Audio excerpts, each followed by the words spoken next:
Why does memorization fail? Okay, you're surprised. Like, for example, no matter how much you memorize something, you forget. The scientific reason for this is that there's not enough in your brain to be able to remember it in terms of just data. If you're only trying to remember data, you would lose it. In fact, you will not remember it. The only way you can retrieve data and information is that if you relate it to a certain event. So when you create a lesson, what I would suggest you reflect on is always start with an event. Start it with a real life situation. So let's go back to our forklift driver example.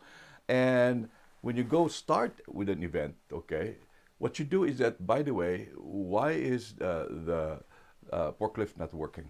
Or when you open up and start the forklift wasn't safely parked, etc. and the like.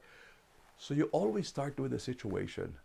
That way, when the worker begins to understand, go steps 1, 2, 3, 4, and 5, they can relate a situation, an event that is related to the factual content. So an event is anything that happens in real life. It has a story in it.